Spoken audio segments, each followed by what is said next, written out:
Dimanche 25 mai 2025, mesdames et messieurs, bonsoir et bienvenue dans cette nouvelle édition.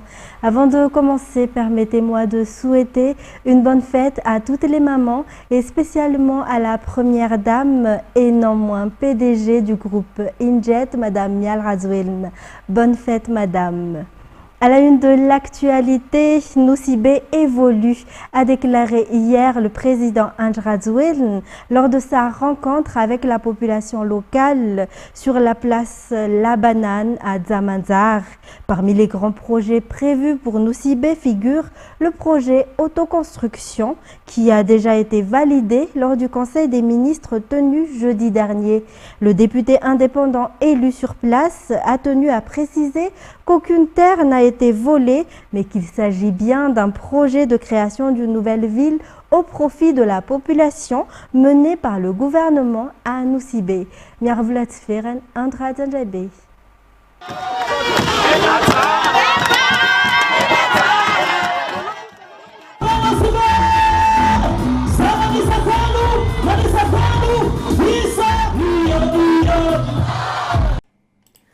Noussibé est une ville agréable et accueillante, a affirmé le président Ange Razouelne, et elle n'a rien à envier aux îles touristiques célèbres comme Maurice, les Seychelles ou les Maldives. Ainsi, des investisseurs étrangers dans le secteur du tourisme seront incités à venir y investir afin de créer de l'emploi pour les jeunes. Le député Arous François, élu à Noussibé, a souligné qu'il avait préparé une liste de 10 doléances à présenter au président Ange Razouelne à l'occasion de son passage à Noussibé, mais 7 d'entre elles ont déjà reçu une réponse lors du Conseil des ministres de jeudi dernier. Arous François, connu sous le nom de François La Banane, élu sous l'étiquette indépendante à Noussibé, n'avait pas soutenu le président Ange Razouelne lors de l'élection.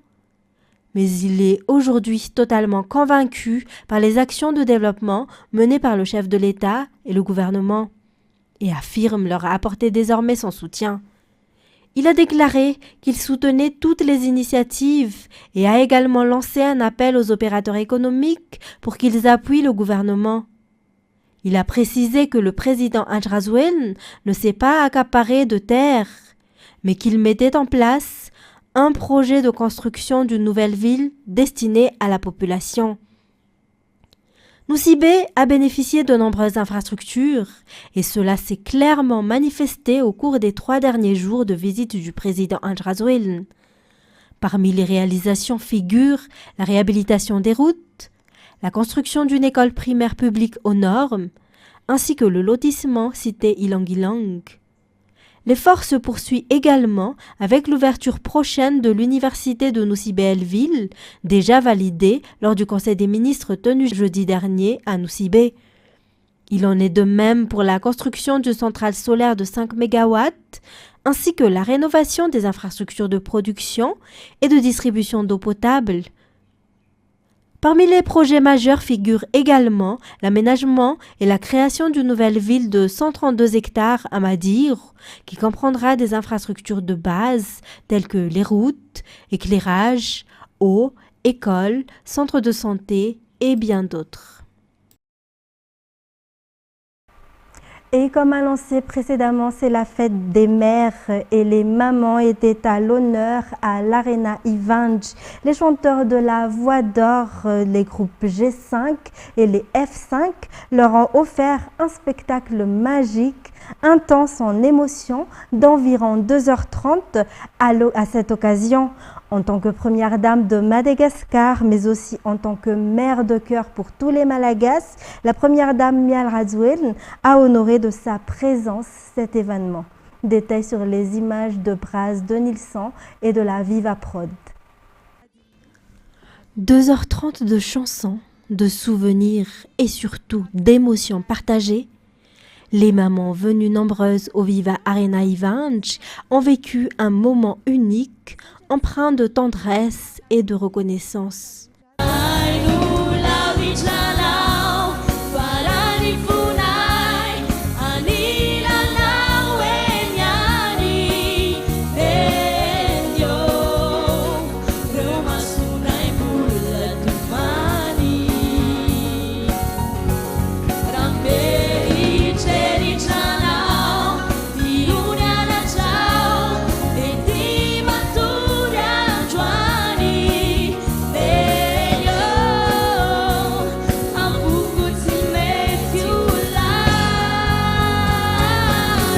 chansons d'amour, messages d'espoir, remerciements en musique, tout était réuni pour faire battre le cœur de ces femmes exceptionnelles au rythme de la gratitude.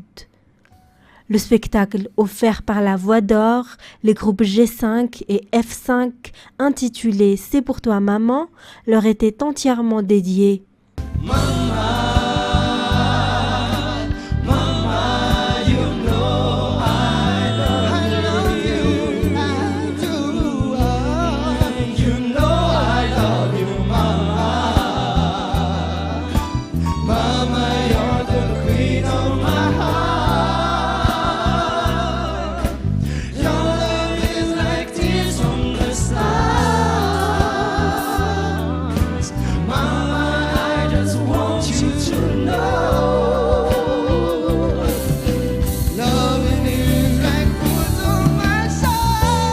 C'était très émouvant, on s'est senti importante, on a versé quelques larmes.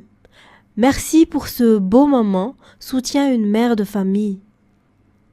Présente dans la salle, la première dame Mial Radzuel n'a pas manqué de partager l'émotion collective. Un geste symbolique mais fort pour honorer celle qui porte la vie et la société au quotidien. Ce spectacle est bien plus qu'un simple divertissement. C'est une célébration de l'amour maternel, un hommage vibrant à toutes les mamans. Bonne fête à toutes les mamans.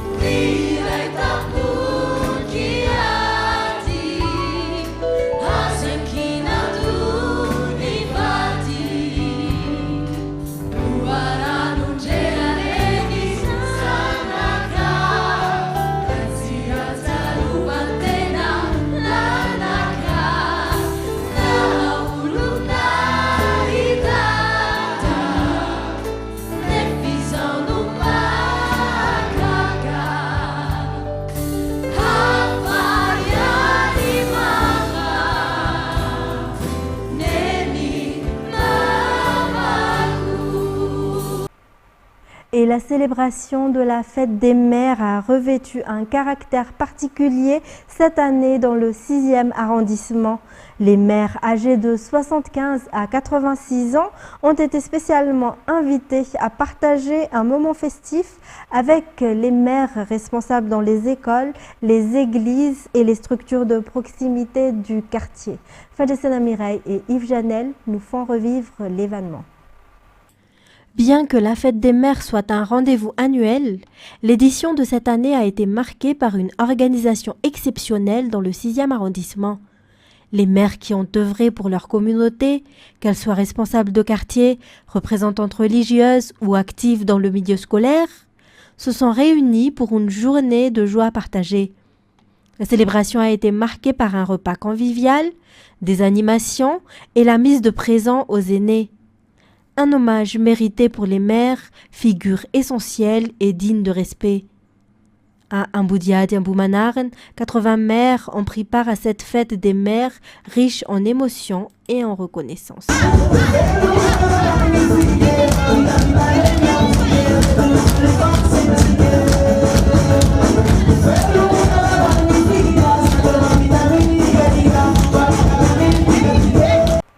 Dans un tout autre sujet, les autorités locales poursuivent les travaux de réhabilitation des routes situées dans le centre-ville de Tolagnar, capitale de la région d'Anos. Ainsi, la réfection de la route endommagée par un glissement de terrain à Betsiouk vient également de commencer. Antonia Martina pour plus de détails. Tels sont les dégâts causés par le glissement de terrain sur la route de Betsiouk à Tolagnar, dans la région Anos.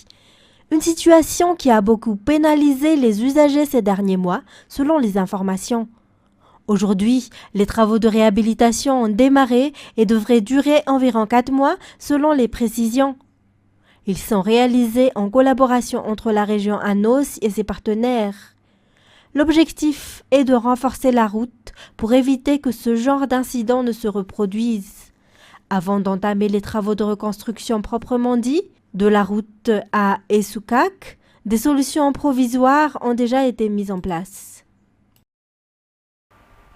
Peu de Malagasy consomment les produits biologiques issus de la production locale, sans parler de ceux qui n'en ont même pas connaissance. Ces produits bio restent donc principalement destinés à l'exportation, selon les explications du président du syndicat malagasy de la production biologique.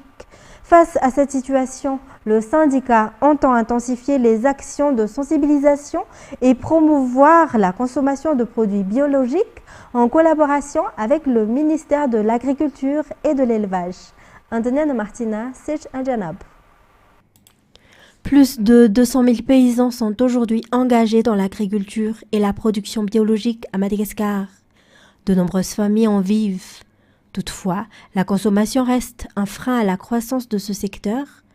Selon le syndicat malagasy de la production biologique, Cimabio, la majorité des produits bio sont principalement destinés à l'exportation. C'est précisément pour répondre à cela qu'une nouvelle stratégie a été mise en place, visant à exposer et faire connaître les produits biologiques disponibles à Madagascar. Une initiative en phase avec les engagements du gouvernement pour le développement agricole et la garantie d'une alimentation saine, selon les explications. Cet événement se tiendra les 20 et 21 juin prochains, en partenariat entre le Cimabio et le ministère de l'Agriculture et de l'Élevage, avec la participation du ministère de l'Industrialisation et du Commerce. Faire mieux connaître le monde de l'aviation ainsi que les missions et compétences des forces armées, tel est l'objectif de la base aérienne militaire d'Ivatu. Le transport aérien joue un rôle important dans la défense, l'économie nationale et surtout le tourisme, selon les explications. Cette initiative s'inscrit dans une stratégie visant à susciter l'intérêt des jeunes pour ce domaine dynamique et plein d'avenir. Antonia Martina, Nzaranjansu. L'aviation est un pilier du développement national global, notamment à travers le secteur du transport aérien. De nombreux domaines y sont étroitement liés, comme l'économie, le tourisme, mais aussi et surtout la défense, le domaine social, ainsi que le développement multisectoriel. Tous ces aspects sont mis en avant pour éveiller la curiosité et l'intérêt du public, et particulièrement des jeunes, à travers l'événement organisé par l'armée de l'air baptisé Aéroexpo, selon les précisions du lieutenant-colonel Ramandavoul. L'événement se tiendra les 31 mai et 1er juin au sein de la base aérienne d'Ivatu. En plus des présentations et expositions, cette manifestation sera également l'occasion de renforcer la coopération internationale dans le secteur aéronautique. Dans le domaine de la santé, Madagascar renforce actuellement sa stratégie de gestion des urgences sanitaires afin d'anticiper et de mieux gérer les crises éventuelles. Le pays a d'ailleurs mis en place le COUSP, ou Centre d'opération d'urgence en santé publique. Dans ce cadre, 130 agents de santé issus de 4 régions différentes ont bénéficié d'une formation spécifique. Toujours un reportage de Antonia Martina et de Sech Anjanab. Cette stratégie, élaborée par le ministère de la Santé publique, s'inscrit dans le programme SEGA One Health de la Commission de l'Océan Indien, financé par l'AFD. Elle vise à doter les agents de santé des compétences nécessaires pour faire face aux urgences sanitaires. Depuis l'instauration du COUSP en 2016, des résultats concrets ont été observés en matière de gestion des crises, notamment lors de l'épidémie de peste pulmonaire ou encore de la pandémie de Covid-19. Afin d'uniformiser les compétences à travers les régions, des formations ont de nouveau été dispensées au personnel de santé régionaux. L'objectif est de disposer de responsables qualifiés, capables d'agir efficacement dès l'apparition d'un cas ou d'une épidémie. Au total, 130 agents de santé ont participé à ces ateliers de formation organisés dans plusieurs villes, notamment à Madang jusqu'en 2024, mais aussi à Tuamasin, Antiranan, Nusibe et Antirabe. Toujours dans ce domaine, l'obstruction des artères coronaires est de plus en plus fréquente, touchant principalement les personnes âgées à Madagascar. Le pays dispose de spécialistes compétents dans ce domaine, mais lorsque la maladie devient plus grave, le manque d'équipement reste un frein à une prise en charge locale optimale.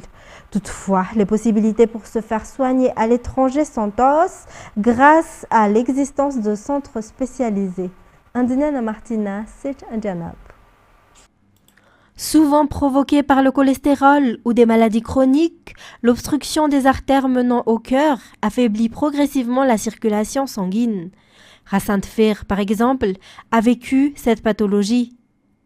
Après de nombreux examens médicaux, il a consulté un cardiologue qui l'a immédiatement orienté vers un traitement à l'île Maurice, la procédure n'étant pas réalisable localement.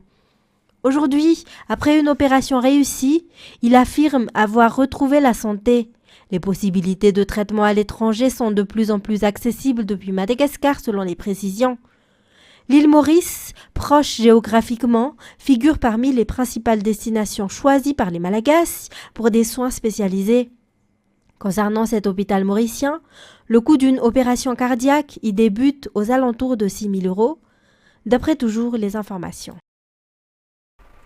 Et on passe à présent aux actualités internationales. L'Ukraine a subi une nouvelle attaque aérienne massive qui a fait au moins 12 morts. À Moscou, des drones ukrainiens ont contraint des aéroports à des fermetures temporaires. Ces attaques ont eu lieu quelques heures avant un dernier échange de prisonniers entre la Russie et l'Ukraine, durant lequel 303 soldats ont été rapatriés de part et d'autre. France 24. D'une nuit à l'autre, le même scénario. La Russie a massivement frappé le territoire ukrainien durant la nuit, touchant principalement des zones d'habitation, comme ici à Mykolaiv, où les pompiers ont tenté durant la nuit de limiter l'incendie de cet immeuble résidentiel. Dans cette région à l'ouest du pays, ce sont de simples maisons qui ont été réduites à l'état de gravat. Il y a plusieurs victimes. Mon frère est mort ici, mon propre frère. Il est toujours allongé à cette fenêtre. Il n'a pas encore été retiré de là. Près de 70 missiles et 300 drones russes ont été détectés par la défense aérienne ukrainienne. Une nouvelle nuit de terreur qui n'a pas épargné Kiev et sa région. Ses habitants ne veulent plus entendre parler de négociations. Nous n'avons pas besoin de discussions, mais d'armes, de beaucoup d'armes pour les arrêter. Car la Russie ne connaît que la force, rien d'autre. Plus on parle de négociations, plus on nous attaque. La Russie dit avoir elle aussi intercepté des drones ukrainiens durant la nuit et a dû fermer temporairement plusieurs aéroports. Cela n'a pas empêché les derniers échanges de prisonniers d'avoir lieu, comme avec ces militaires russes arrivés en Biélorussie. En 3 jours, Ukraine et Russie auront libéré chacun 1000 captifs, soldats ou civils. Un record. Et le résultat des négociations entre les deux pays en Turquie. Discussion que le Kremlin s'est dit prêt à prolonger. L'Ukraine demande quant à elle des sanctions économiques sur la Russie pour l'obliger à un cessez-le-feu. Et puis le meurtre de l'Afro-Américain George Floyd par un policier avait suscité l'une des plus fortes mobilisations populaires dans les histoires des États-Unis. Mais 5 ans plus tard, Black Lives Matter s'est essoufflé et son bilan reste mitigé. France 24. 5 ans après, ces mots « je ne peux pas respirer » restent le cri de ralliement pour le combat contre le racisme et pour la justice. Lors d'une arrestation brutale le 25 mai 2020, le policier Derek Chauvin avait appuyé son genou pendant 9 minutes sur le cou de George Floyd, 46 ans. Sa mort avait déclenché des manifestations d'une ampleur inédite aux États-Unis. Ce meurtre avait donné une nouvelle ampleur au mouvement de protestation Black Lives Matter. S'en est suivie une longue bataille pour engager des réformes au sein de la police aux États-Unis, accusée de violence systémique. Mais 5 ans plus tard, le bilan reste pour beaucoup largement insuffisant.